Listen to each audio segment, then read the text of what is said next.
Good afternoon and welcome to today's pre-match build-up show.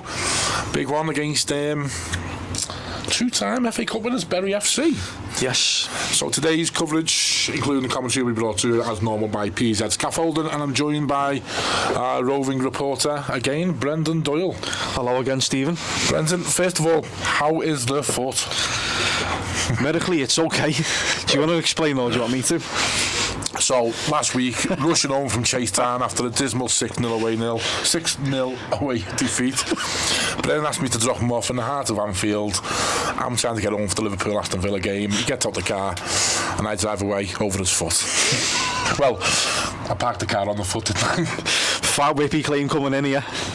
So Brendan's just screaming all over Westminster Drive, get off me foot, get off me foot. But yeah, anyway. So, first of all, let's hear the thoughts of Alan Morgan after last week's away defeat and on today's game. Alan, 7 days on from that crushing defeat at Chase Town, how's the week been in the camp? It's been good. Some truths was told in the dressing room before we went out on Tuesday to train. Showed them clips and showed them the intensity of closing people down and defending wasn't good enough. But as soon as the door was shut for us to go out training, it's all done. It's all done. We had a good session Tuesday, we had a good session Thursday, and we're looking forward to it today. I mean, what's done's done, isn't it? Yeah. We can't change that. But no better way to put it to bed at home against an informed Bury team. Yeah, you know what I mean. It's just another game.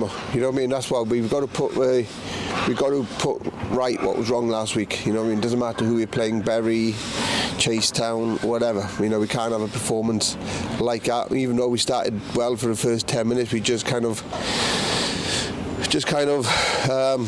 wasn't at it after that. You know, from their first goal, it's like the previous year we were in it for 60 minutes last season, and as soon as they scored the first goal, we went again. So, but today, you know, it's going to be different.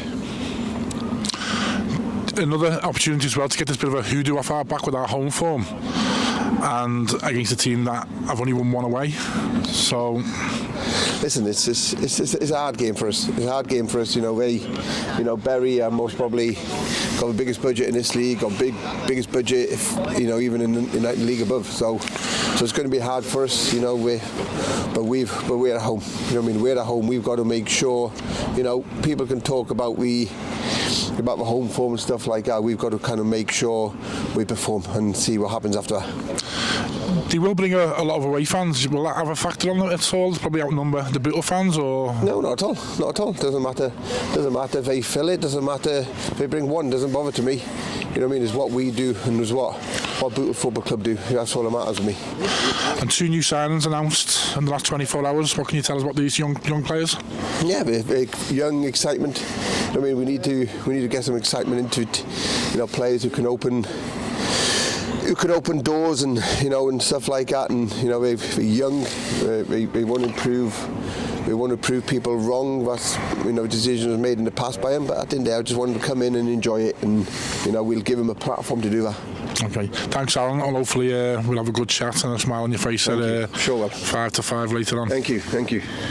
Right, so that's the thoughts of manager Alan Morgan on today's game, and just touching on obviously last week's disappointing 6-0 defeat at Chase Town. Just before we go into early team news, Bren, 2 new signings announced the last 24 hours. Steve Edmondson, who's at Blackburn Rovers on his CV, and Xavier Smith was announced recently from Crewe Alexander. 2 young lads. What can they bring to the team? Maybe a bit of competition for the first team place. More depth. I'll be honest with you, Steve, I know nothing about the 2 of them, but can't having an extra pair of legs. I mean, you can look. We're on the Bootle fan group, and the people being calling for experience, but what I will say, young lads have got to be given a chance to win on the line. Obviously, they're being a professional club, so they're no mugs. Technically, we're going to be very good. Morgs has just touched on it there. You know, they're eager to get going, and these young players, they want a platform to progress, hopefully back to the level where they think they should be. Yeah. So I think, it can work. Well, yeah, as you just said though, they want to progress to the level where they think they belong. Yeah. And this is their chance to do it against the big team today. So exactly. Bury are known as one of the top sides in the league, and today's a perfect opportunity. Yeah, we'll touch on Bury in a bit, but early team news. So a couple of changes. So we've got in goal as normal Tony Thompson, number 2 Jay Roberts, 3 Michael Simpson, 4 Matty Fenton, 5 Tom Hannigan, 6 Anthony Miley, 7 Sam Hughes, 8 Louis Earl, 9 Courtney Duffus, 10 Jack Lenihan, and 11 Ben Hodgkinson, with the substitutes Ethan Goulbourne, Joe Woolley, Dior Angus, Jack McGowan, and Steve Edmondson, the new signing we've just mentioned there. So a couple of changes from last week. Obviously we've got Jack Lenihan coming back in, Anthony Miley, Ethan Goulbourne's dropped out. What do you think of them changes? I think there had to be changes. There had to be, obviously, nothing personal against the starting 11 against Chasetown, but clearly on the back of a 6-0 defeat you've got to make changes, haven't you? But we'll see what happens. Okay.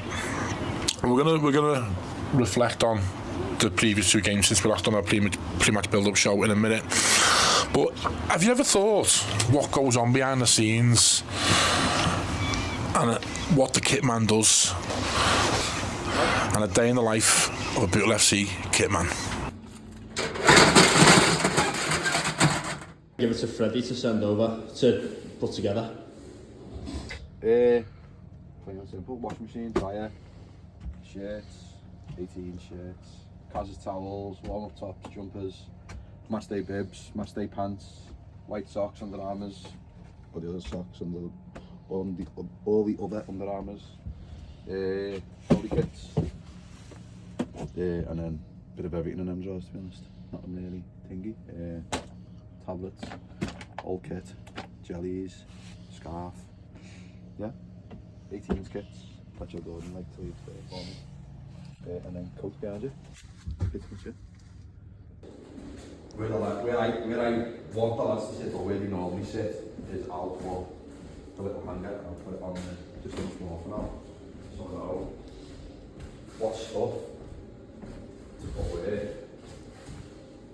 and then go from there. I think try and keep them in order.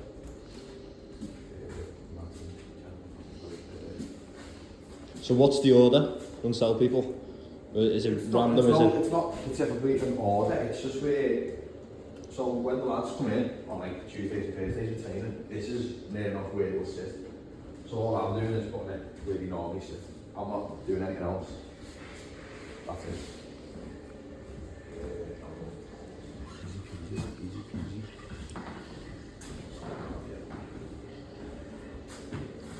So everyone was going to towel.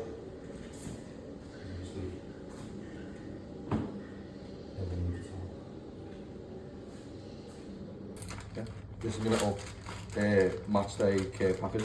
So I normally take this on away days, I don't normally have this at a home game, but this has got like captain's armbands, headbands, tape, studs, stud tighteners, chenilles, little ones for the lads because obviously no one wears big chenilles anymore. Yeah, that's my little care package. So now, we'll put jumpers on for the lads. These are got a rough idea of the sizes, what they are. Obviously everyone gets a jumper and a t-shirt, some warm-ups in. I'll do one size at a time so it's easier to thingy. So these are really lucky because I'm like spoiled and rotten. So some of these actually get underarms around here. The way I like some down there. Stephens said he likes some down there.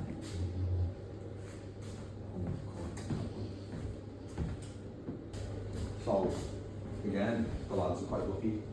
Yeah, because for some reason I treat them so some of them I bought these off the team and we love them. So some of them actually wear these on match day rather than getting their own socks. These socks will go the socks on now. But these are just normal socks. So we have our little superstar here, number 11, Mr. Hodgkinson, who's got a weird thing for a specific pair of socks, and he will only wear that sock. even though it's ripped to high heaven. But he still likes to wear it. Why? He's quite superstitious, so he likes to do the same things before every game and stuff, even if he's not doing well. So I always make sure I show him the rip, so he knows, and he's got that sock. Shorts next. Nice and easy. Just covers everything up, makes it look a bit neater. Makes it look more presentable. You just have a little pod that goes in there. All the lads have got their own pods. Gaffer will bring them, and then put them in for the game. Tells them how much they run, distance wise, and there's all sorts. There's like accelerations, decelerations, bit of everything. That for training as well, just games? Yeah, these are, to be fair, if there's a thing I hated washing the most, I'd probably say it's the best, because I have to wash them every Tuesday and Thursday, and then again for Sunday. So last but not least, definitely not least, is probably Tony. So we have a little bit extra in his little pack. He has pants to warm up in. He'll have another armour, he'll either warm up in it or he'll wear it for the game. And then his socks, he always knows about his socks being too tight, so I have to stitch his socks out for him. Before I put them on. Now we go to the shirts. This is one of the reasons why I put out these little hangers, is because when the lads come in, obviously in a higher up you go, you have names on the back of your shirt, our lads don't. So even though excuse me, the lads come in and sit there and that, so say Simo's is on there, that doesn't necessarily mean that Simo is going to wear the number 7. That just means that's where he's going to sit. And then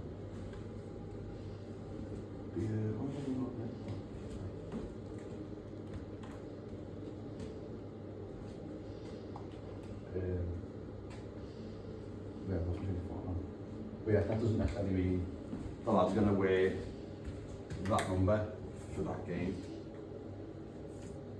because you don't like it if you come in and see where you were starting before the gaffer told you. So obviously,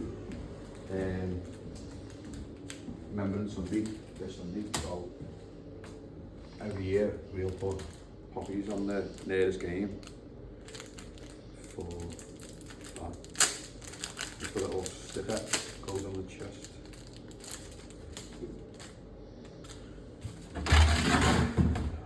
Always worries me doing this because I never want them to stick on.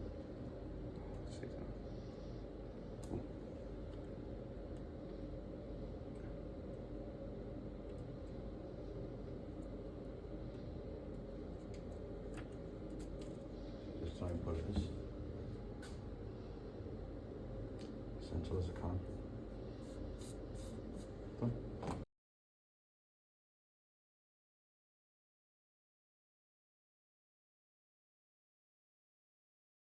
This is the gaffer's office. I don't think many people have ever seen it in here. He is quite clean and tidy. Yeah. We'll get this up now actually while we're in here. This is probably pains of around here because obviously the size of it. Getting in and out, it's quite fiddly, but taking it apart.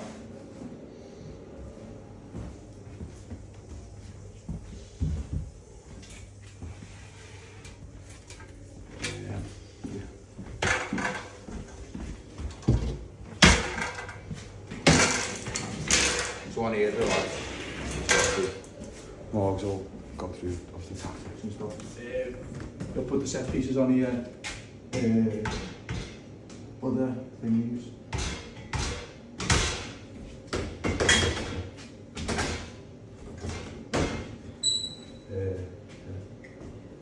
It is quite handy to have.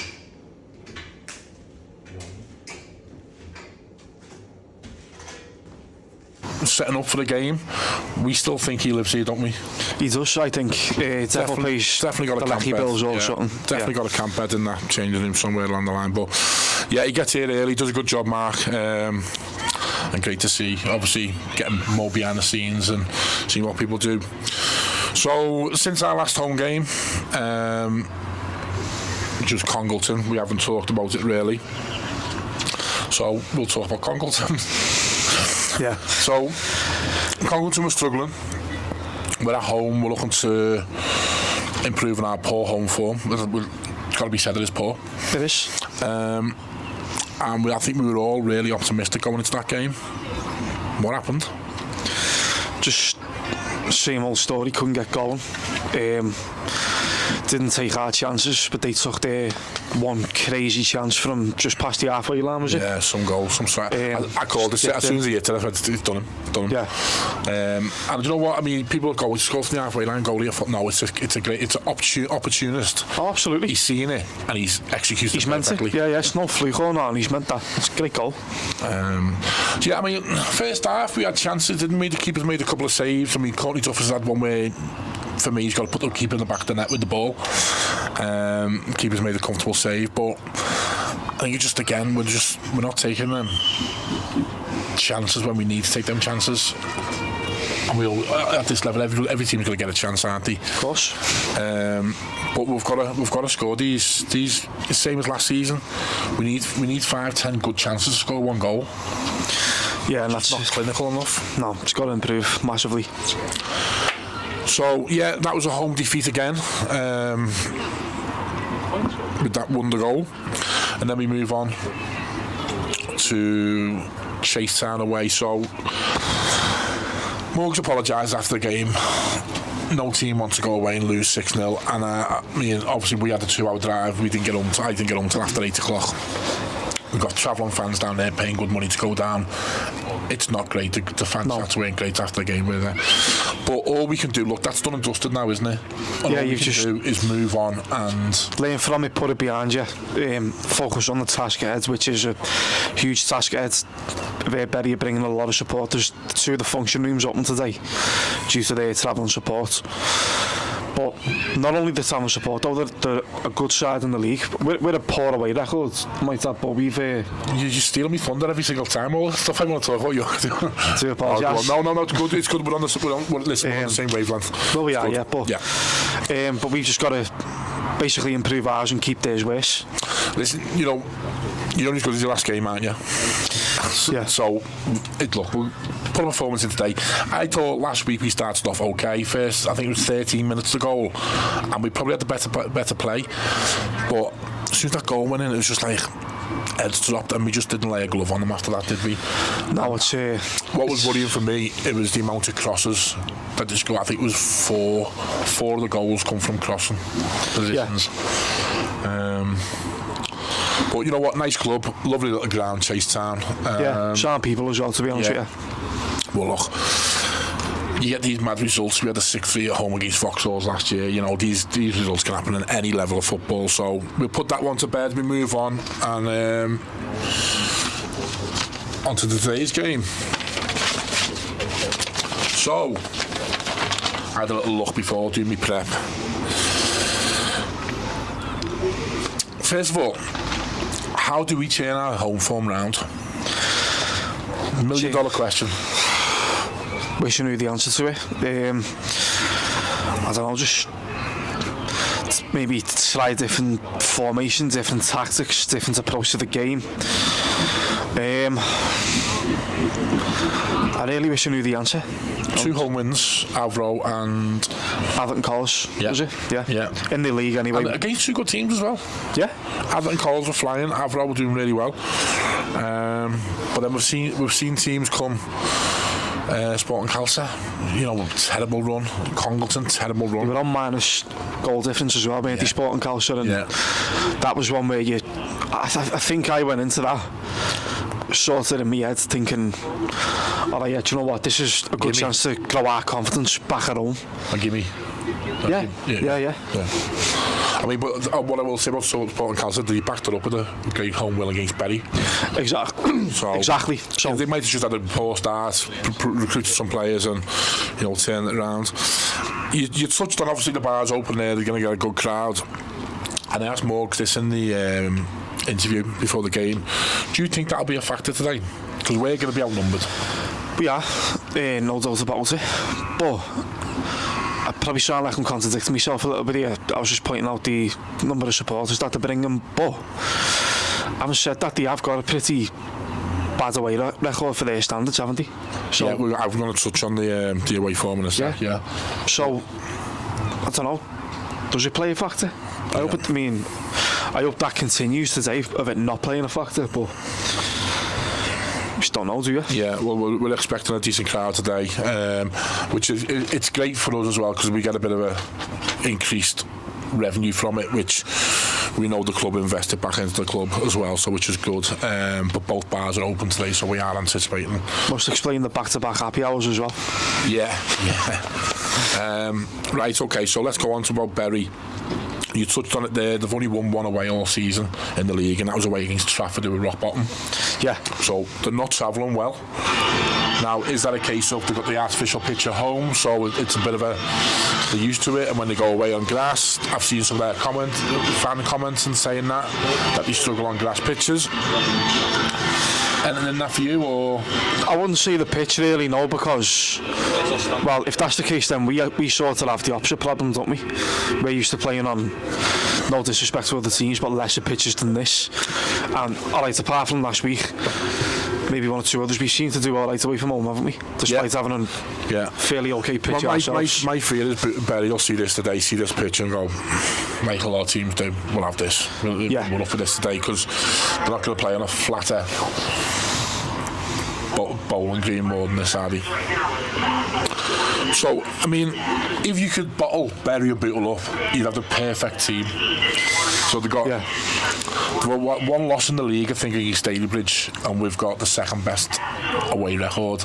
Something's got to give today, hasn't it? It has. Something's got to give. I don't know, it's probably got to draw written all over it, to be honest. Yeah. But the sixth in the form guide, I think we're 10th, and the company sit 4th. We're in the playoff positions on the back of that home form.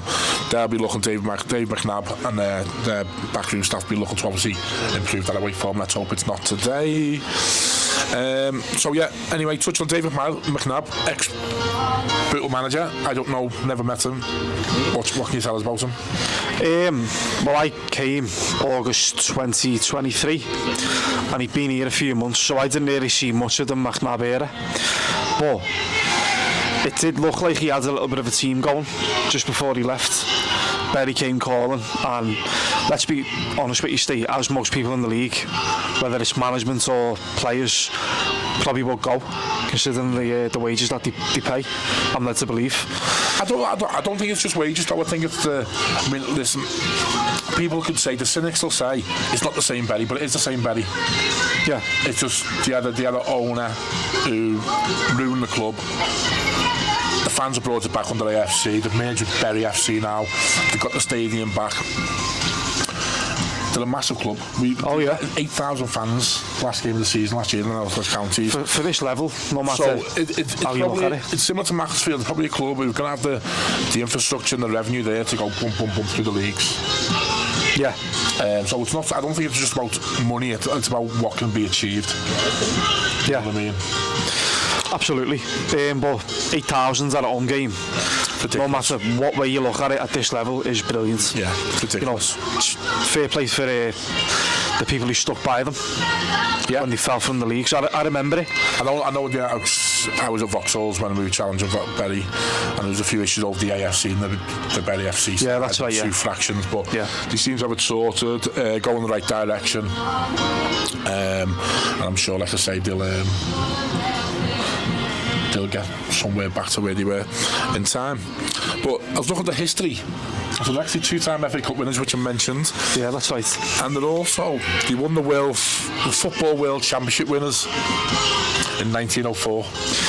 Yeah, it was probably... I think it was Anglo-Scottish Cup or something at the time. Yeah. But, yeah. Do you know any of the ex-players? Neville Southall. Yeah. Lee Dixon. Yeah. God. Got a belt in here for you. Dean Kiley. Dean Kiley played for him, yeah. I'll say he's a hero though.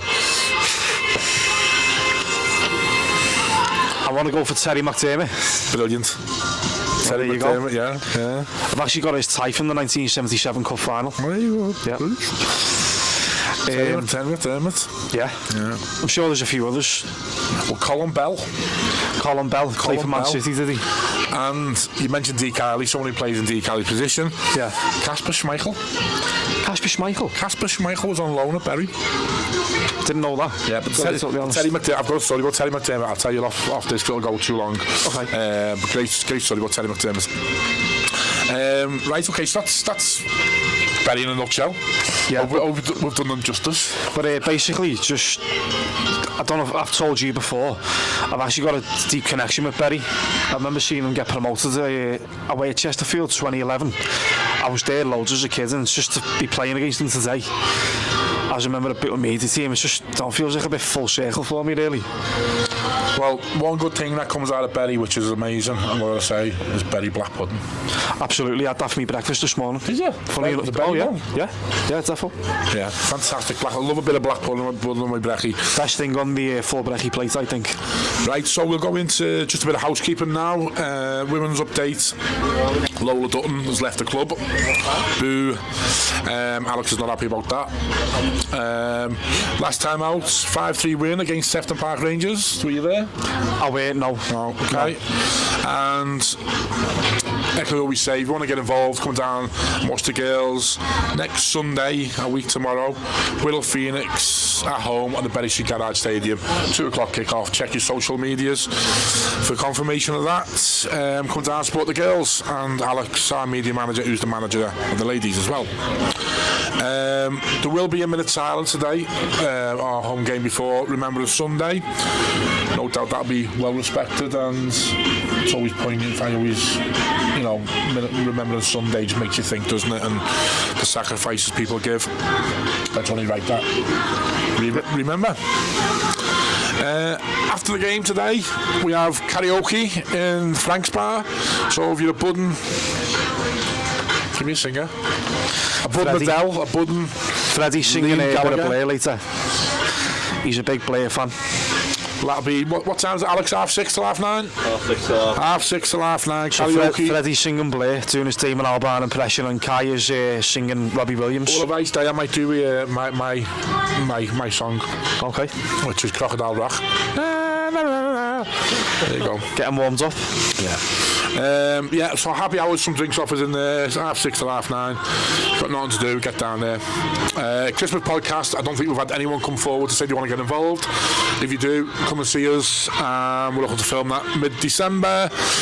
And again, if you can't get down today and you want to listen to the game, 5 to 3, live on Mixer, I'll be taking you through full 90-minute commentary with our roving reporter, Brendan Doyle. Oh, it's Brandon, isn't it? According to Bury's Twitter. Brendan. What happened, Dave? So basically, my interview with Bury on Wednesday night got uploaded. It's right on YouTube. And they called you Brandon? Yeah, but apparently it was me twin brother Brandon who got interviewed. Okay. Not me. Sack the media team, that's all I can say. So yeah, we'll be live today. Hopefully we'll interview Morgs as well. 5 to 3 with a smile. 5 to 5 with a smile on his face. Hopefully. Thank you.